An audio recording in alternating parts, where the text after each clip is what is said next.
What's up, y'all? It's Friday. I hope everybody is doing good. So let's go ahead and slide on this quick update as it pertains to Ashlee Robinson, better known as Ashlee Jenae online, because all of a sudden Joe McCann and his lawyer, they're doing a lot of talking, but they didn't have anything to say when this situation transpired, when she passed away tragically on April the 9th in Tanzania. So Joe's lawyer, Edward, contacted TMZ to express to them that Ashlee's mother, Yolanda, texted Joe asking what happened to her shortly after she passed away on April the 9th.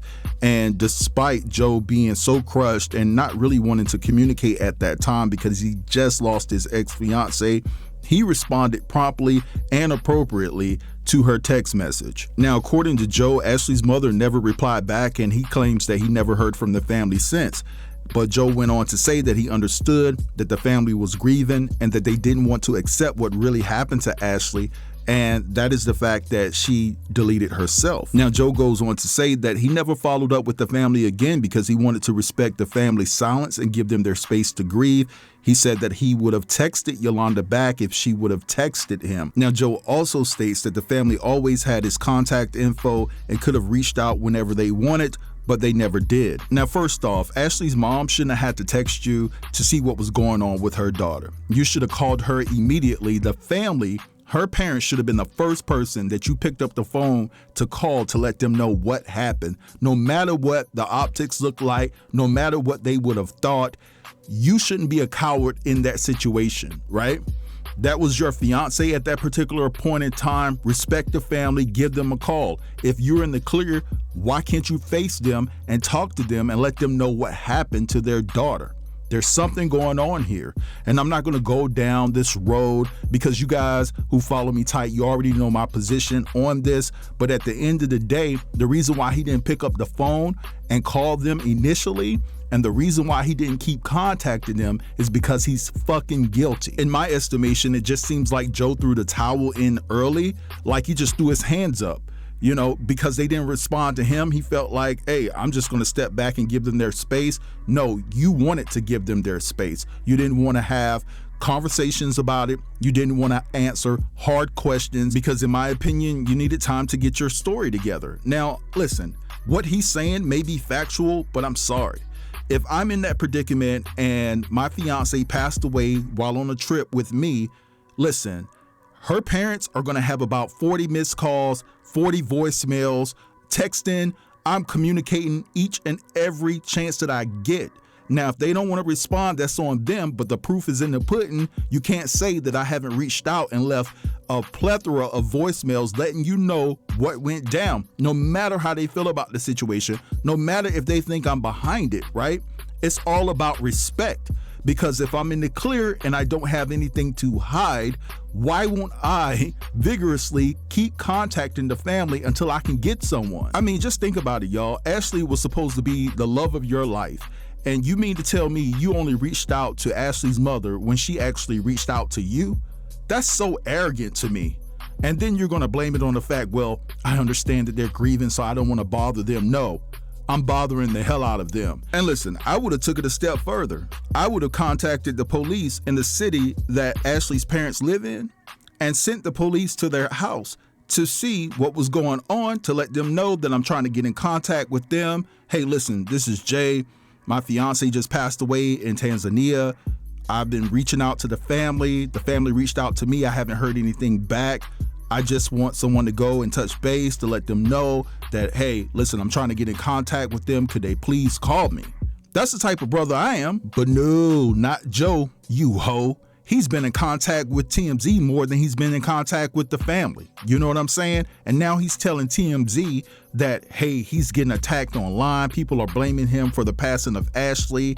They're saying racist things because he was in an interracial relationship. Now check this one out, y'all, because we knew that he was going to pull this out the bag, right? Now he fears for his safety and his family's safety. You know what I'm saying? Listen, he didn't think enough of Ashlee to be in contact with Ashlee's parents like he should have, which means that he really didn't give a damn about them either. He could care less, because if you cared about them, you would have went to the full out extent to make sure that you were able to convey your account about what happened, right? And been responsibly clear about everything that took place, everything that led up to the argument, what ensued, so forth and so on, but he didn't. But anyway, I want to move along, and I want to talk about the hantavirus because a lot of people are feeling like, hey, this could be 2020 all over again. This is a very serious situation, no matter how the media tries to downplay it. But there have been 3 confirmed people who passed away from the hantavirus on a cruise ship near Cape Verde.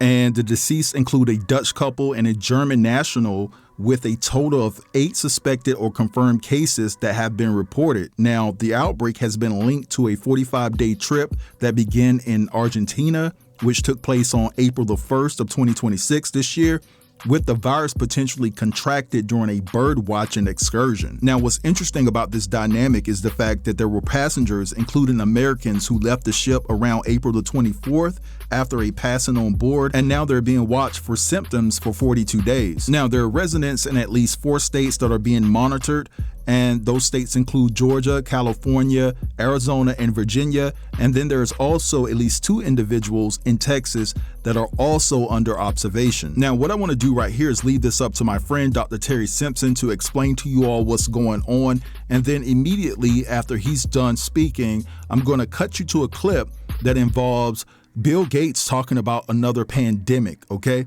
And then I'll be back to close the video. You probably heard about the cruise ship where 3 people died from hantavirus.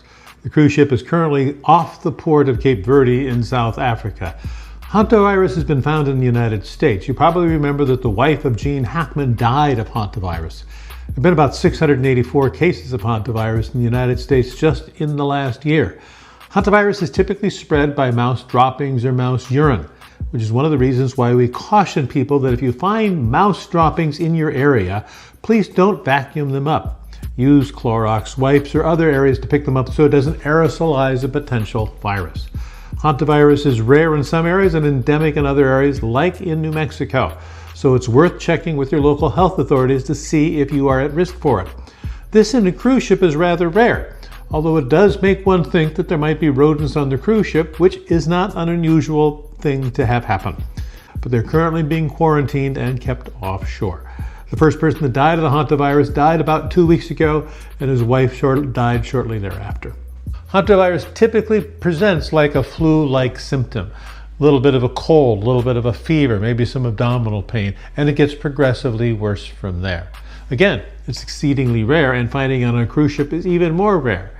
But it's not rare for cruise ships to have other viruses like norovirus, the virus that causes lots of GI upsets, nausea, vomiting, and diarrhea, which can spread rapidly throughout the cruise ship. This is not one of those viruses. This is typically transmitted simply from the droppings of either the urine or the feces of the mouse. The hantavirus affecting the cruise ship appears to be the Andes variety, which goes human to human. This is devastating news because the hantavirus has a lethality rate, a mortality rate of 15 to 40%. 3 people have died currently of the 8 people that are infected. 3 of the individuals on the ship are being evacuated to the Netherlands for treatment. One of them is in very bad shape. This is an RNA type of virus, which means it mutates quickly. Think influenza, think COVID, which means a simple vaccine won't protect you forever from this. You will need boosters if this comes into our society. And if it comes in as deadly as it is, we are looking at a plague far worse than the Spanish flu, far worse than COVID, and far worse than many of the plagues we have seen. This at a time when the United States is withdrawn from the World Health Organization. And right now we are depending upon the World Health Organization to keep our shores safe. It used to be we would be sending the Centers for Disease Control and its scientists there who kept our shores safe from Ebola. But alas, we can't do that because we have devastated the Centers for Disease Control, firing a number of the scientists who would do it. This is not a time to play politics. This is a time when we need the scientific community to come up quickly with information to keep us safe. And it won't be the last pandemic. The next one could be far more severe. I mean, this one, it killed millions. It was awful. We got the vaccine. Actually, President Trump's leadership was a factor in getting that out quickly. And so when I spoke to him, I said, okay, here's some other medical innovations, including a thing called an HIV cure that could be accelerated. So,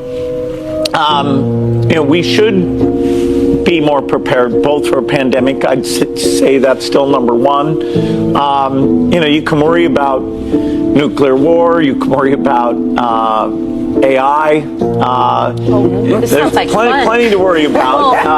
But do you overall, sleep I'm at an all? optimist. Okay. No, I mean, it's up to the government to think ahead on behalf of the citizens. Yes. So, a pandemic, there's a lot that we should be doing that hopefully we'll get our act together before the next one comes. Overall, the innovation in health, both in the developing countries, the rich world, I love being part of that. I was reading, though, that you said the next pandemic you are predicting within maybe 25 years. Is that Certainly accurate? we'll have one in the next 25 years. There's even some pathogens out there that we're watching over right now. All right, so you guys just heard all of that, and the last clip that I played you all with Bill Gates being on The View explaining that he expects there to be another pandemic is a clip that is going viral. A lot of people are taking that as a sign to just get prepared for the worst or whatever the case may be. I have seen a few people that have already taken the initiative to start social distancing already. People are putting back on their mask and things like that. I don't know if it's gotten that bad yet, but you can't get mad at people for taking early precaution. But anyway, I'm gonna let this go right here. I want you guys to drop down in the comments and leave your thoughts. Don't forget to like, comment, share, and if you're new here, consider subbing to the channel. I'll check you guys out later. Have a beautiful day.